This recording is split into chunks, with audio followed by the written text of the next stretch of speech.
Most welcome my student. कैसे हैं आप लोग?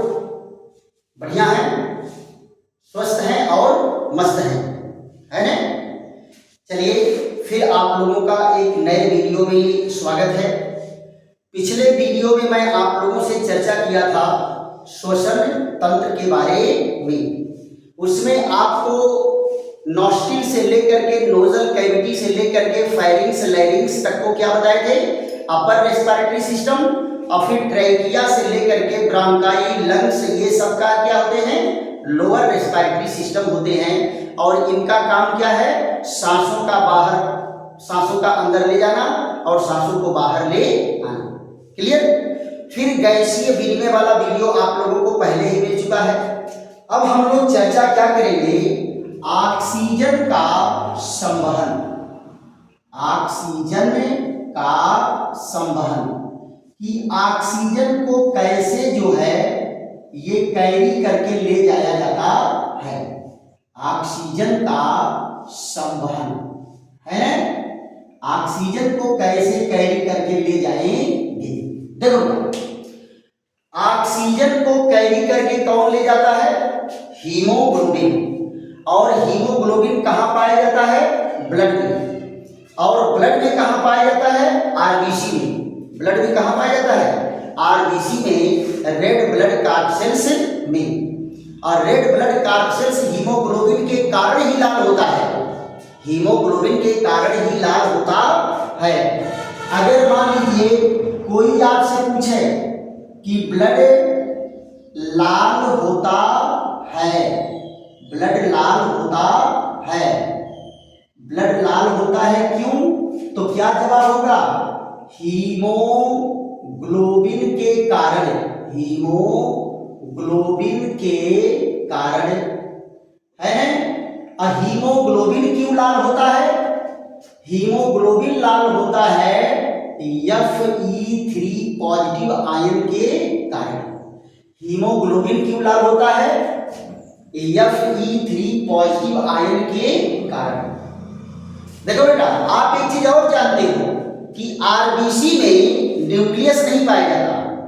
श्वसन तंत्र में ये सब डिटेल चर्चा करेंगे। श्वसन कर क्या करते हैं? सर्कुलेटरी सिस्टम में, ब्लड सर्कुलेटरी सिस्टम में ब्लड के जितने कार्पसेल्स हैं उस पर हमारी आपकी डिटेल चर्चा चलेगी।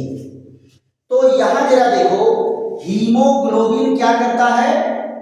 यहां पर हीमोग्लोबिन, यहां पर हीमोग्लोबिन Hgb, हीमोग्लोबिन क्या करता है? ऑक्सीजन के साथ जुड़ करके क्या बना लेगा? Oxy haemoglobin. क्या बना लेगा? Oxy haemoglobin. यहां देखो, ये कौन है? हीमोग्लोबिन है और ये कौन है? ऑक्सीजन है। तो ये दोनों मिलकर के क्या बना लिए? Oxy haemoglobin, oxy haemoglobin, oxy haemoglobin बना लिया। और यही ऑक्सी हीमोग्लोबिन क्या करता है? ऑक्सी हीमोग्लोबिन ऑक्सीजन को लेकर के कहां चला जाता है? कोशिकाओं तक पहुंचाता है। क्लियर? ब्लड के साथ पूरी बॉडी में राउंड होगा और ये पूरी बॉडी के सभी सेलों में इनको पारी पारा पहुंचाता रहता है। आप जरा देखो, हीमोग्लोबिन का आकर्षण, हीमोग्लोबिन का आकर्षण क्या होता है? आकर्षण कार्बन मोनोऑक्साइड से अधिक होता है। कार्बन मोनोऑक्साइड को ये ज्यादा लाइक करता है। आकर्षण, हीमोग्लोबिन का आकर्षण CO से अधिक होता है। अतः CO की उपस्थिति में, CO की उपस्थिति में क्या करेगा? क्या बना लेगा? ये बना लेगा उपस्थिति में कार्बन मोनोऑक्साइड से, CO से जुड़ जाता है, जुड़ जाता है। आप जरा बात को ध्यान दो, ऑक्सीजन की तुलना में हजारों गुना इसकी रिएक्टिविटी कार्बन मोनोऑक्साइड से होती है। ऑक्सीजन भी अगर बगल में हो और कार्बन मोनोऑक्साइड बगल में हो तो हीमोग्लोबिन ऑक्सीजन को छोड़ देगा और कार्बन मोनोऑक्साइड से आई लव यू कर लेगा, है ना। अब आपकी पूरी बॉडी में कार्बन मोनोऑक्साइड लेकर के घूम रहा है, तो कोशिकाओं में कार्बन मोनोऑक्साइड की तो कोई जरूरत है नहीं, तो वो क्या करेगा, उसका कोई यूज नहीं होगा। दूसरी चीज, कार्बन मोनोऑक्साइड एक पॉइजनस गैस है, आपके पूरे शरीर में जहरीला प्रभाव जो है फैला देगा, और अगर समय से इसका उपचार न किया जाए तो फिर जान भी ले सकता है। क्लियर? इसीलिए कार्बन मोनोऑक्साइड की एरिया में आपको नहीं जाना चाहिए। आप कहेंगे कार्बन मोनोऑक्साइड की एरिया कहाँ होती है? जहां लकड़ी उकड़ी जल रही हो और खूब कच्चे धुएं निकल रहे हो, जो सफेद सफेद धुआं का धुआं होता है, उसमें कार्बन मोनोऑक्साइड की मात्रा ज्यादा होती है। जो गाड़ी मोटर भी देखते होंगे कि जो काला धुआं निकालने वाला अलग होता है, जो सफेद का धुआं निकालता है, उसमें भी कार्बन मोनोऑक्साइड की मात्रा ज्यादा होती है। तो ऐसे स्थानों से दूर रहना चाहिए, नहीं तो क्या पता चलेगा, सारा हीमोग्लोबिन क्या है, कार्बन मोनोऑक्साइड ले लेगा और आपकी बॉडी में ऑक्सीजन ले जाने के लिए हीमोग्लोबिन ही नहीं मिलेगा और आपका मरना निश्चित है ना। किसी भी व्यक्ति का, आपका नहीं, किसी भी व्यक्ति का, वो है कि नहीं। तो यहां पर जरा ध्यान दो, तो ये है ऑक्सीजन को कैरी करने की प्रक्रिया कि हीमोग्लोबिन से जुड़ करके ये क्या करता है, ऑक्सी हीमोग्लोबिन बनाता है और ऑक्सी हीमोग्लोबिन ऑक्सीजन को लेकर के पूरी बॉडी में पहुंचाता है। फिर बात आ जाती है, दूसरा क्या है, कार्बन डाइऑक्साइड का संवहन। कार्बन डाइऑक्साइड का संवहन। कार्बन डाइऑक्साइड कैसे कैरी होता है बेटा? कार्बन डाइऑक्साइड केवल हीमोग्लोबिन से नहीं कैरी होता है, केवल हीमोग्लोबिन से नहीं कैरी होता है, ये प्लाज्मा के जो द्रव हैं, लिक्विड हैं, उनके द्वारा जो है ज्यादा कैरी होता है। तो इनका जरा देखो क्या है। पहला तरीका क्या है, ये कार्बन डाइऑक्साइड प्लाज्मा में उपस्थित पानी से क्रिया करके क्या बना देता है, कार्बोनिक एसिड। क्या बना दिया, कार्बोनिक एसिड। तो कार्बोनिक एसिड के रूप में 23% कार्बन डाइऑक्साइड का कैरी होता है ना। दूसरी चीज, ब्लड में उपस्थित सोडियम और पोटेशियम के साथ क्रिया करेगा, है ना। सोडियम और पोटेशियम के साथ क्रिया करेगा। तो यहां देखिए, सोडियम और पोटेशियम के साथ क्रिया करके कार्बन डाइऑक्साइड क्या बना देता है, पोटेशियम बाइकार्बोनेट, और क्या बना देता है, सोडियम बाइकार्बोनेट। ये देखिए, पोटेशियम बाइकार्बोनेट, और ये क्या है, सोडियम बाइकार्बोनेट। सोडियम बाइकार्बोनेट और पोटेशियम बाइकार्बोनेट के रूप में कार्बन डाइऑक्साइड कितना कैरी होता है, 70%। 70% कैरी होता है।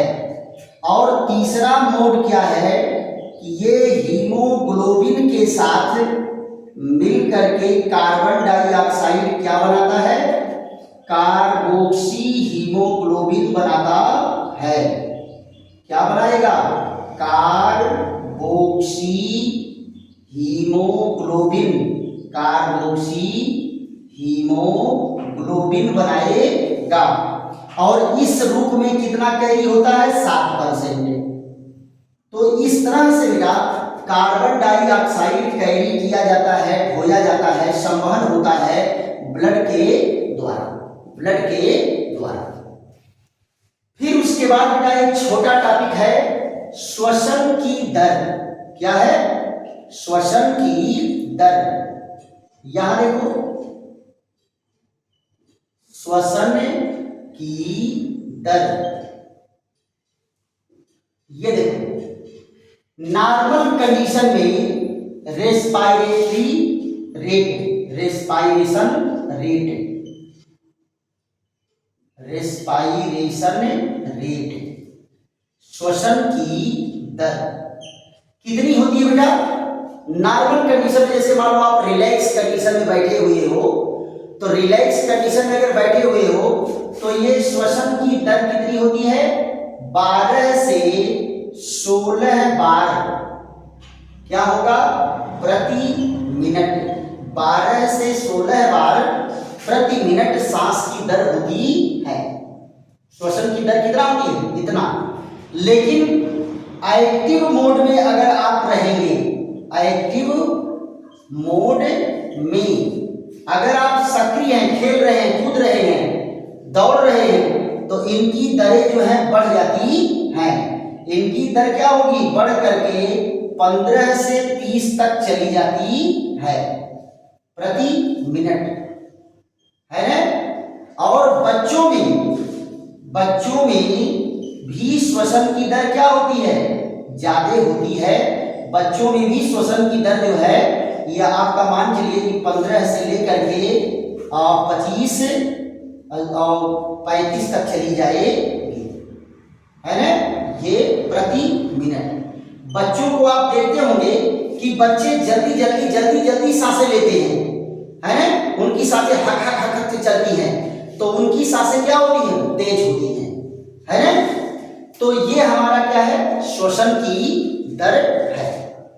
अब बेटा आ जाता है कुछ हमारे बैड हैबिट हैं, उन बैड हैबिट को हमें जो है गिव अप करना पड़ेगा, छोड़ना पड़ेगा।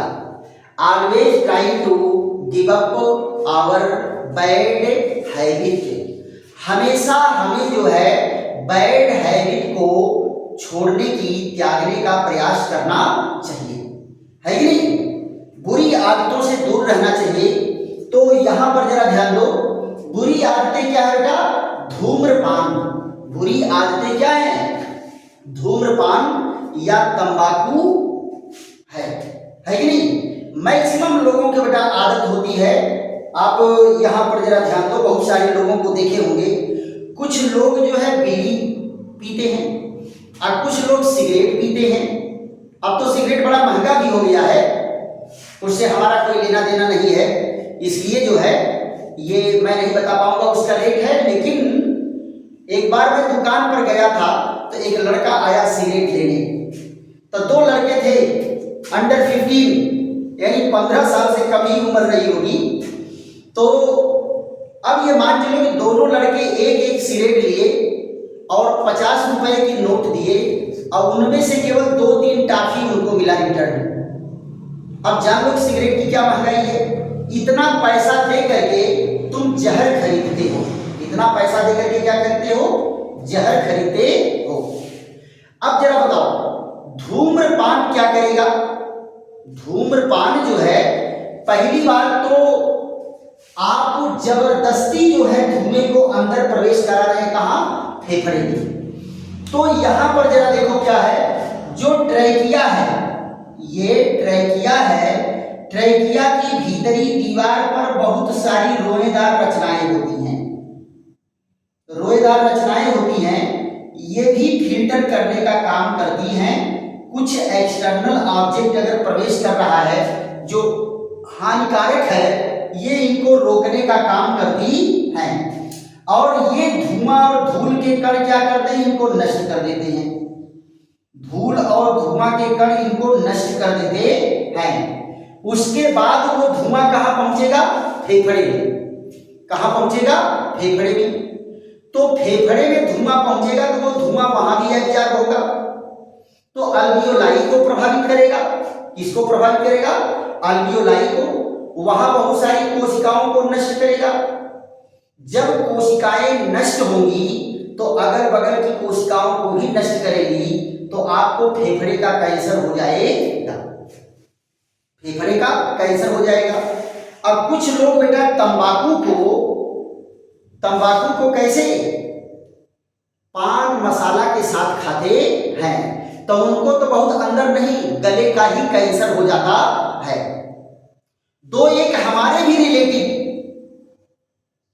जो है रहे, वो पान और गुटखा मसाला खाने वाले है कि नहीं, उनका दिन जो है बड़ा दुर्दिन रहा, गले का कैंसर हो गया। डॉक्टर किसी तरह से भोजन अंदर प्रवेश कराते थे, वो जीने की इच्छा लिए हुए थे कि हम जीना चाहते हैं, बट भोजन ही अंदर नहीं जा पा रहा, तो पूरा गला एकदम बंद हो गया था और एक्सपायर हो गए। 15-20 दिन तक हॉस्पिटल में झेले और उसके बाद एक्सपायर हो गए। तो बहुत दुख और बहुत ही दर्द होता है बेटा इन सारी भयंकर बीमारियों से। इसलिए मेरा आप लोगों से रिक्वेस्ट है कि आप लोग धूम्रपान की लत से बहुत दूर रहेंगे। और अगर मान लो कोई दोस्त मित्र कहता है ले भैया तनी ट्राई कर, है ना, अरे बहुत बढ़िया बढ़िया ताव धराते हैं जी, है ना। एक आदमी तो हमसे कहा कि क्या कहा जाए कि जो न खाया सुरती की कली उस लड़के से लड़कियां भली, है ना। यानी पूरा मर्दानगी याद दिला देते हैं तुमको नशा पकड़ाने के लिए। बट ऐसे मित्र जिनको आप मित्र कहते हो, अगर वो बुरी आदत आपको दिला रहे हैं तो आप उनको मित्र की श्रेणी से क्रॉस आउट कर दीजिए कि वो मित्र ही नहीं है। क्यों? क्योंकि जो सच्चा मित्र होगा वो आपको कभी बुरा मार्ग दिखाएगा ही नहीं। इसलिए आप जो है अगर मेरे स्टूडेंट हो और लविंग स्टूडेंट हो, आई लव यू, है ना, तो आप कतई जो है आप धूम्रपान को ग्रहण नहीं करेंगे, राइट। तो ये चीजें, तो धूम्रपान का बेटा हमारे श्वसन तंत्र पर बहुत बुरा असर पड़ता है, कैंसर क्रिएट हो जाते हैं, दमा आ जाता है, टीबी हो जाता है। तो इन सारी चीजों से आप बच करके रहेंगे। तो आशा है कि आप लोगों को ये सारी बातें जो हैं समझ में आई होंगी। और इसी के साथ श्वसन तंत्र वाला जो टॉपिक था आपका हाई स्कूल के लेवल पर वो कंप्लीट होता है। अगला हम लोगों का टॉपिक क्या चलेगा? एक्सक्रीटरी सिस्टम चलेगा, उत्सर्जन तंत्र चलेगा। ये भी बेटा छोटा टॉपिक है, 3-4 वीडियो में 5 वीडियो में कवर हो जाएगा, है कि नहीं। अब फिर उसके बाद सर्कुलेटरी सिस्टम पर चलेंगे। और सर्कुलेटरी सिस्टम तो बहुत ही बेहतरीन है और उसको थोड़ा सा लंबा लगेगा, 5 वीडियो 6 वीडियो 7 वीडियो भी हो सकता है। बट डोंट वरी, टेंशन मत लो। एक एक पॉइंट पर आपको मैं क्या बताया था कि धीरे धीरे रे बना सब कुछ धीरे धीरे होए, अब माली सींचे 100 घना ऋतुआए फल होए, है ना। आप जो अपने कैरियर रूपी पौधे को लगाए हैं उसको रोज सींचिए, छोटे छोटे नाले के पैकेट से उनको रोज सींचिए। और रोज सींचेंगे तो एक दिन बेहतरीन कैरियर आपका बनेगा। और आपको मैं बता दूं बाबा साहब क्या लिखे हैं, शिक्षा क्या है? शेरनी का दूध है, जितने पियोगे उतने दहाड़ोगे, जितने पियोगे उतने दहाड़ोगे। और अगर शेरनी का दूध नहीं पियोगे और शेर का बच्चा नहीं बनोगे तो बकरी का बच्चा बनोगे, और बकरी का बच्चा बनोगे तो शिकार हो जाओगे। इस समाज में, इस संसार में बेटा तुमको शिकार करने के लिए बहुत बैठे हैं, आपको अंदाज ही नहीं है। आपके चारों ओर शिकारी बैठे हुए हैं, जब आप कमजोर पड़ेंगे वो आपका शिकार करेंगे। समझ गए कि नहीं समझ गए? आपको ऐसे यूज कर लेंगे कि आपको पता ही नहीं चलेगा कि मेरा यूज हो गया, है ना। इतने चालाक बैठे हैं, 2 समोसा खिला देंगे और 1 गिलास ठंडा पिला देंगे और दिन भर मोटरसाइकिल पर बैठा करके घुमाएंगे। ऐसे लोग हैं, है कि नहीं? वो क्यों बैठा के घुमाते हैं जी? उनके डिबिया में 1,50,000 रुपया रखा रहता है, उसी रुपया की सुरक्षा के लिए तुमको लेकर के घूमते हैं साथ में, या तो तुमको बिगाड़ने के लिए घूमते हैं साथ में। और कुछ लोगों का नशा होता है कि हमारे साथ कुछ लोग घूमे। तो आप जरा बताओ, आप किसी के पीछे पीछे घूमने के लिए पैदा हुए हो? किसी के पीछे घूमने के लिए नहीं पैदा हुए हो। अपना खुद का रास्ता बनाओ और अपनी खुद बुलंदियों को प्राप्त करो, अपना खुद गोल निर्धारित करो, लक्ष्य निर्धारित करो कि हमें कहाँ पहुंचना है। पहुंचने के लिए बेटा कोई जरूरी नहीं कि दौड़ के ही पहुंचो। मंजिल अगर निर्धारित है और आप चल रहे हो तो आप अवश्य ही पहुंचोगे, केवल समय का अंतर हो सकता है। कोई उसी लक्ष्य को 2 साल में पा सकता है तो आप उसी लक्ष्य को 4 साल में पा सकते हैं, 5 साल में पा सकते हैं, लेकिन आप चलेंगे तो मंजिल आपको मिलेगी ही मिलेगी। और बेटा अगर मेरे स्टूडेंट हो तो इतनी मेहनत कर दो, इतनी मेहनत कर दो कि भगवान खुद धरती पर आकर के कहें, ले बेटा ये तुम्हारे हिस्से का है, ये तुम्हारे हिस्से का है। क्लियर? चलिए फिर ऐसे ही बेहतरीन वीडियो के साथ हम लोग मिलेंगे, तब तक के लिए विश्राम। और अगर आपको वीडियो समझ में आ रहा है तो खूब लाइक करो, शेयर करो, सब्सक्राइब करो, दोस्त मित्र को बताओ। और कहीं पर आपको कमी नजर आ रही हो तो कमेंट भी करिए कि सर यहाँ प्रॉब्लम हो रही है। एक कमी तो मुझे नजर आ रही है, उस कमी को मैं जल्दी ही सुधार कर दूंगा, है कि नहीं? फिर बाकी आप जैसा एडवाइस देंगे वैसे आपके साथ अच्छी सुविधाएं उपलब्ध कराई जाएंगी, है ना? चलिए, थैंक यू।